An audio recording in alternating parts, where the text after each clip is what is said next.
Okay, welcome to the last example of section 7.3. We're looking really to classify the conic sections here. I guess I could write that in. Classify the conic, just the conics will do it, right? So what's really going to come in handy here is that flow chart that I gave you. You may or may not still have it. I really hope you do. If not, there is a copy of it on the previous page in this module. And you can double check that as well. But what we're really looking at is just what kind of conic is this? How can we tell? Because to some extent, these look really similar, right?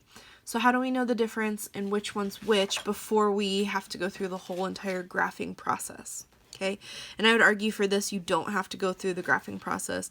You don't have to complete the square either.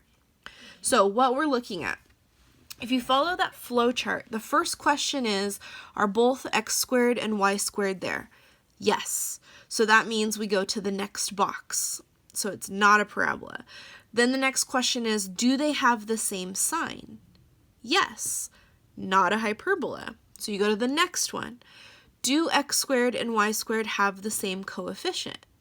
Also yes. So because of that, that makes this a circle. So I'll write out those three things that we just looked at. They have both x squared and y squared. We've got same sign and same coefficient.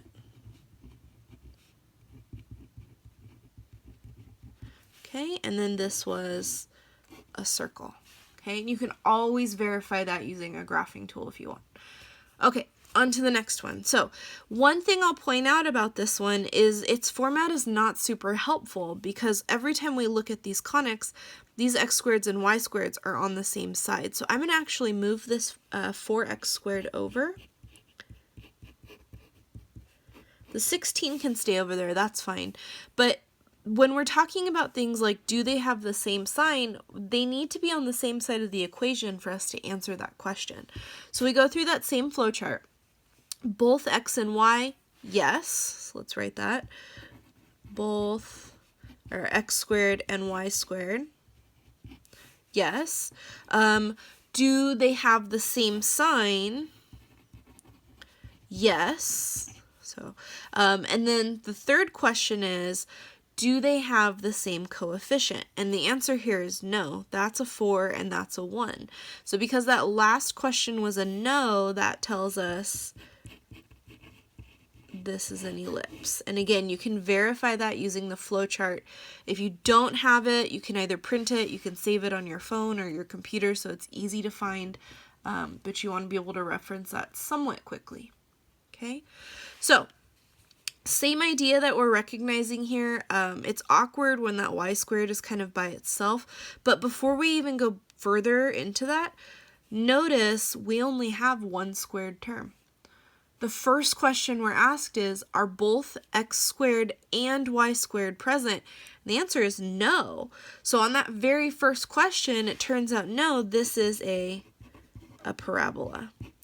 And that question would be true regardless of the y squared being on this side or on this side of the equal sign. That does not change the question or the answer. Last one, we're looking again, same round of questions. My x squared and y squared should be on the same side, so minus 4y squared and 36. So are both x squared and y squared present? Yes, so both x squared and y squared. But when we get to that second question, do they have the same sign?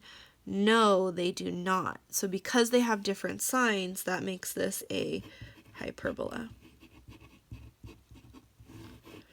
All right, and so that's how we classify conics.